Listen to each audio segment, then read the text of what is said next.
Proclamação do Evangelho de Jesus Cristo segundo Marcos. Glória a vós, Senhor. Naquele tempo, alguns fariseus se aproximaram de Jesus. Para pô-lo à prova, perguntaram se era permitido ao homem divorciar-se de sua mulher. Jesus perguntou: o que Moisés nos ordenou? Os fariseus responderam: Moisés permitiu escrever uma certidão de divórcio e despedi-la. Jesus então disse: foi por causa da dureza do vosso coração que Moisés vos escreveu este mandamento. No entanto, desde o começo da criação, Deus os fez homem e mulher. Por isso, o homem deixará seu pai e sua mãe, e os dois serão uma só carne. Assim, já não são dois, mas uma só carne. Portanto, o que Deus uniu, o homem não separe. Em casa, os discípulos fizeram novamente perguntas sobre o mesmo assunto. Jesus respondeu: quem se divorciar de sua mulher e casar com outra, cometerá adultério contra a primeira. E se a mulher se divorciar de seu marido e casar com outro, cometerá adultério. Depois disso, traziam crianças para que Jesus as tocasse. Mas os discípulos as repreendiam. Vendo isso, Jesus se aborreceu e disse: deixai vir a mim as crianças, não as proibais, porque o reino de Deus é dos que são como elas. Em verdade vos digo, quem não receber o reino de Deus como uma criança, não entrará nele. Ele abraçava as crianças e as abençoava, impondo-lhes as mãos. Palavra da salvação. Glória a vós, Senhor.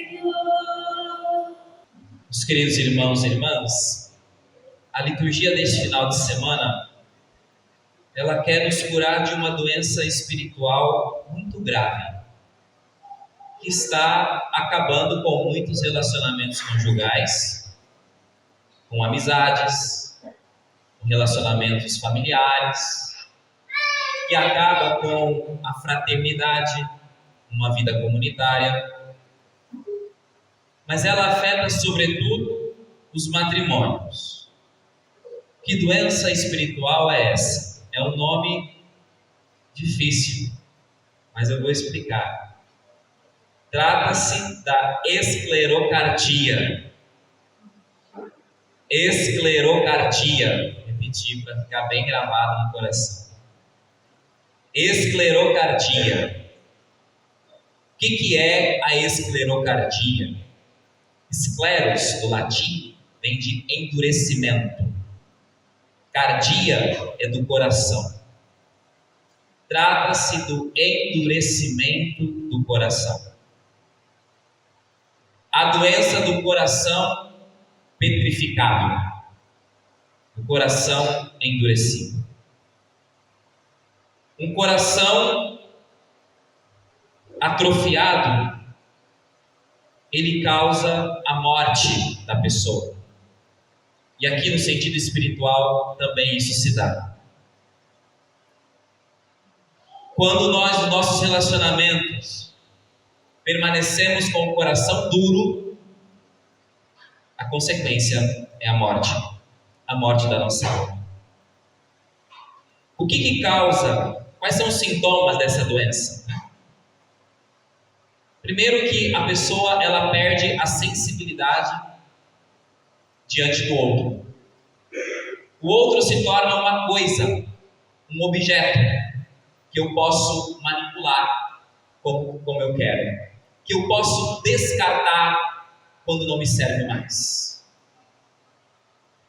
Esse é o primeiro sintoma. Eu perco a sensibilidade diante da outra pessoa. Um outro sintoma dessa doença é que a pessoa ela começa a fazer tudo para o seu proveito pessoal. Ela se esquece que ela foi chamada para viver para os outros. E ela se torna o centro de tudo. E aqui você pode já ir se analisando, né? Se você padece dessa doença ou não. Vamos supor que eu seja o médico. Estou dando sintomas. Veja se você reconhece esses sintomas em você, no seu coração. A pessoa, então, é o segundo sintoma, ela pensa exclusivamente em si e esquece das outras pessoas. E um terceiro sintoma é o egoísmo, que é o resultado dessas outras duas. A pessoa egoísta só pensa nela mesma, só se preocupa com ela mesma, não tem olhos para os outros. Esses são os sintomas desta doença. O que causou isso em nós, irmãos e irmãs? E em certa medida todos nós temos esses sintomas, viu? Não se sinta, nossa, eu sou o alvo dessa homilia do padre. Não, todos nós somos. Todos nós padecemos dessa doença. Somos inclinados para pensar somente em nós, para nos colocar no centro das coisas, no centro de tudo. Essa desordem em nós, ela começou lá no pecado original. Nós não éramos assim, nós não fomos criados assim, mas por causa do pecado original, a nossa capacidade de amar, que é precisamente sair de si em direção ao outro, foi afetada. Que é a renúncia ao egoísmo, foi afetada. Então, a origem, a causa dessa doença é aquela ruptura com Deus dos nossos primeiros pais, de Adão e Eva. Depois que eles desobedeceram a Deus, as suas relações começaram a se deformar. Deus procura por Adão e Adão diz: olha, a mulher que o Senhor colocou na minha vida, ela me ofereceu fruto e eu comi. É culpa dela. Aí Deus se volta para a mulher: é culpa da serpente. E aí começamos a nos culpar ali, entende? No pecado original. Mas no princípio não era assim. Foi isso que Jesus disse no Evangelho de hoje. Olha, Moisés permitiu o divórcio entre vocês por causa da dureza dos vossos corações, porque vocês estão doentes. Por causa da dureza. Mas no começo não era assim. Como era no começo? Como foi no princípio? E aqui eu quero então trazer alguns elementos dessa primeira leitura que podem enriquecer bastante a nossa visão sobre o sacramento do matrimônio. O que é que Deus pensou no princípio para o matrimônio, para o casamento? Porque no princípio não era assim, disse Jesus. Bom, primeiro elemento que eu quero trazer aqui: não é bom que o homem esteja só. Foi assim que começou a leitura. Não é bom que o homem esteja só. Vejam, na criação, depois de cada criatura feita por Deus, o texto do Gênesis diz que Deus viu que era bom. Passou o primeiro dia, Deus criou, o segundo dia, Deus criou, e Deus foi vendo que tudo era bom. Criou o homem e a mulher, muito bom. Mas vejam que aqui o texto começa dizendo de algo que não é bom. Não é bom que o homem esteja só. Veja, aqui aparece a solidão do homem, sentida pelo homem e reconhecida por Deus. Essa solidão significa a interioridade do ser humano, algo que é próprio nosso, do ser humano. Somente o ser humano se questiona a respeito da sua própria solidão. Os animais não têm crise existencial, né? Só o homem se pergunta pelo sentido da sua vida, só o homem se pergunta, se questiona a respeito desse vazio existente dentro do seu coração. E por outro lado, essa solidão de Adão, ela quer lembrar para nós que Deus criou o homem para a comunhão, que o homem não foi criado para ser sozinho. Está na nossa natureza humana o chamado a estabelecer comunhão, a fazer comunhão. Por isso não é bom que o homem esteja só. Segundo, Deus lhe dá então uma auxiliar.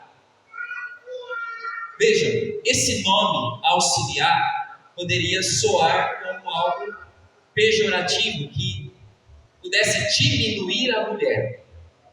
Mas notem que esse nome, na verdade, não se trata de uma diminuição da dignidade da mulher. Se trata, ao contrário, de uma elevação da sua dignidade. Sabe por quê? Esse nome auxiliar é tão digno que no Antigo Testamento, quando Deus quer demonstrar o seu socorro em favor dos homens, é a mesma palavra que se usa. Deus é o auxiliar dos homens. Então, por diversas vezes no Antigo Testamento, essa mesma expressão aparece para designar a relação de Deus com o homem, com o ser humano. Deus é o nosso socorro, Deus é o nosso auxiliar. Percebem a dignidade da mulher? Quando se diz que a mulher é a auxiliar do homem, está se dizendo que ela é o socorro do homem. Aí as mulheres vão concordar, tá vendo? Se não sou eu na sua vida, quem que vai te socorrer? A mulher é o socorro do homem. Aqui está a grande dignidade da mulher. Olha também onde está representada essa dignidade. O versículo 19 diz que todos os animais, as aves, eram criadas da terra. Deus formou da terra os animais. A mulher, ela não foi tirada da terra. Ela foi tirada da costela do homem. Ou seja, da mesma substância do homem, da mesma natureza, tem a mesma dignidade. Irmãos e irmãs, esse texto foi escrito há 2, 3 mil anos antes de Cristo.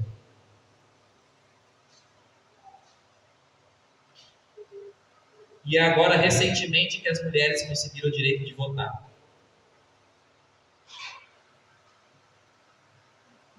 A mulher está no mesmo pé de igualdade que o homem. Foi tirada do lado da costela. Vejam, diz o texto que para que isso se fizesse, Deus deu um sono profundo para Adão. Aqui não se trata de uma anestesia, não. O que significa esse sono profundo de Adão? Trata-se aqui de um êxtase espiritual. Deus não apagou Adão, não. Ele entrou num êxtase espiritual para dizer que a criação da mulher está toda envolvida dentro de um grande mistério. Dentro de um grande mistério. No projeto Mulheres Restauradas tem uma camiseta que está lá, mulher, mistério e alguma coisa. Mistério de Deus, porque está envolvida nesse êxtase, nesse sono. Por isso foi criada durante o sono de Adão. Trata-se de um grande mistério. Então, quer demonstrar também que o homem não participou da criação da mulher. É obra de Deus, exclusiva de Deus. Foi Deus quem fez. Foi Deus quem fez. A iniciativa é de Deus. Depois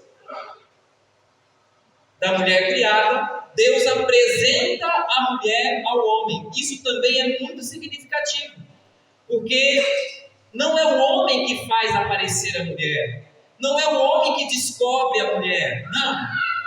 É Deus quem mostra. É Deus quem apresenta. É Deus quem diz: eis a tua esposa. Aqui está, irmãos e irmãs, a instituição do casamento. Aqui acontece o primeiro casamento, Deus unindo homem e mulher, Deus apresentando Eva para Adão. Deus está no meio dessa história, por isso é suicídio quem se casa e exclui Deus do seu relacionamento, porque Deus é o autor, é Deus que instituiu. Então Deus está ali no meio, junto. Ao ver a mulher, o homem exclama, ossos dos meus ossos e carne da minha carne. Essas palavras é a primeira vez que o homem fala na Sagrada Escritura. Notem isso, é a primeira vez que o homem fala. E ele não fala com Deus, ele fala com o seu cônjuge, com a mulher. Olha a grande dignidade do sacramento do matrimônio, do casamento. A primazia ao cônjuge, ao outro.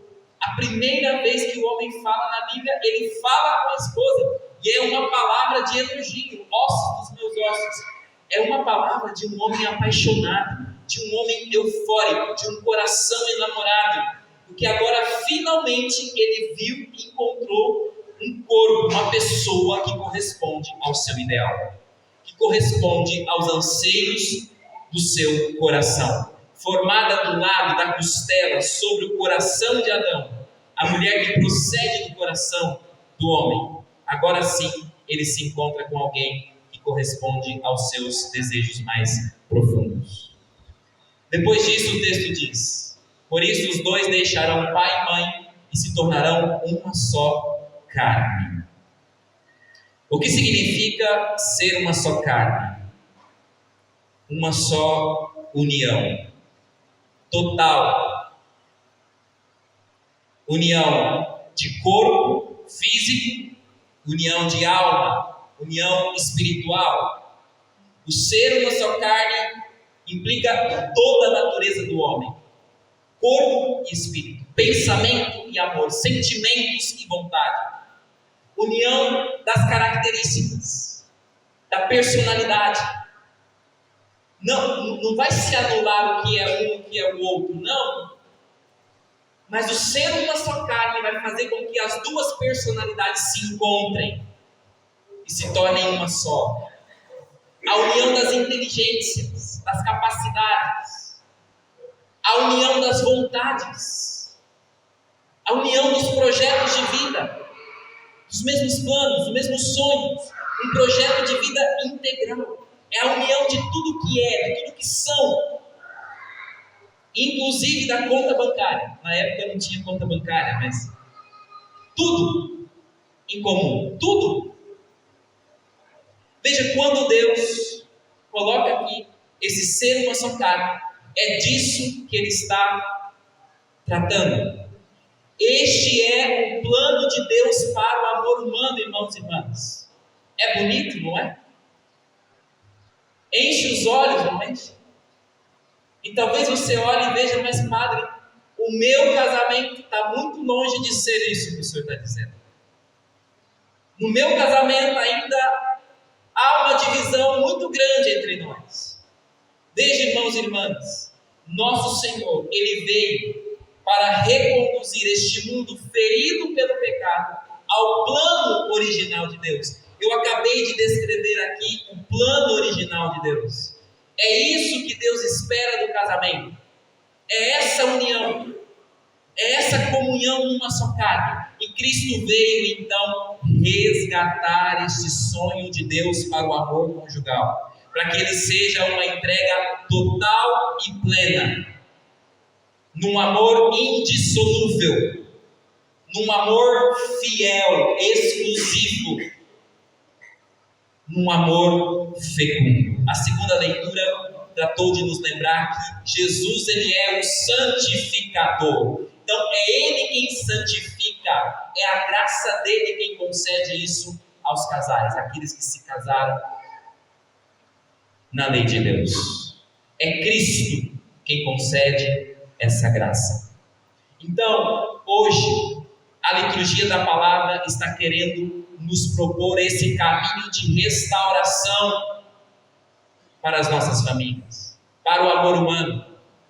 Que o amor humano seja de fato aquilo que Deus sonhou, aquilo que Deus imaginou. O Papa Bento XVI disse que as famílias que vivem, os casais que vivem, essa dimensão do plano original de Deus, eles são missionários do mundo, missionários da vida e do amor.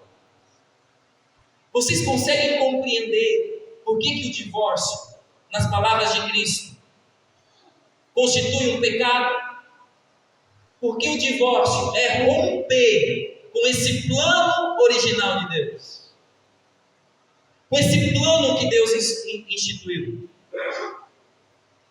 E todo tipo de união, irmãos e irmãs, que foge desse plano original de Deus, ofende a nosso Senhor.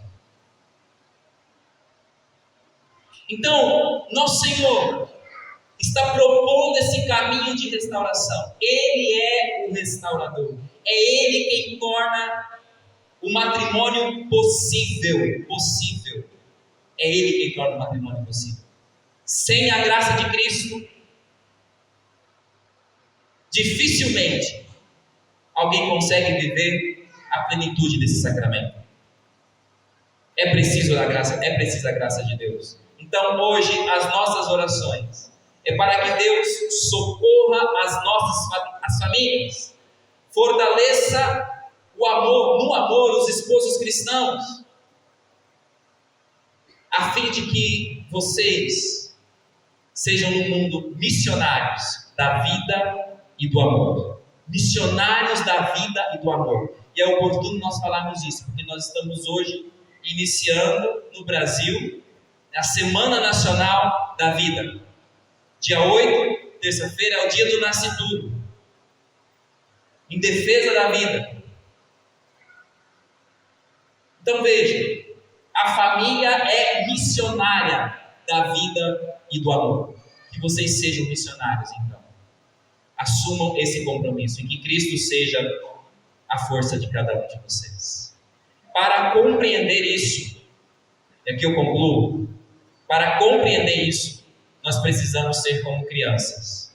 É por isso que no final desse evangelho, Jesus diz: quem não for como uma criança não entrará no reino de Deus. A criança, ela está aberta para acolher a vontade de outro. Acolhamos a vontade de Deus. Acolhamos, é isso que Deus espera dos matrimônios, é isso que Deus espera da família. Sejamos como crianças.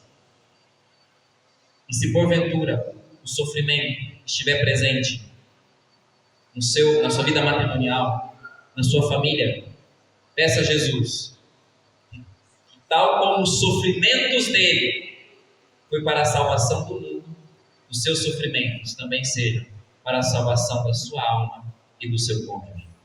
Que Deus dê essa graça às nossas famílias no dia de hoje.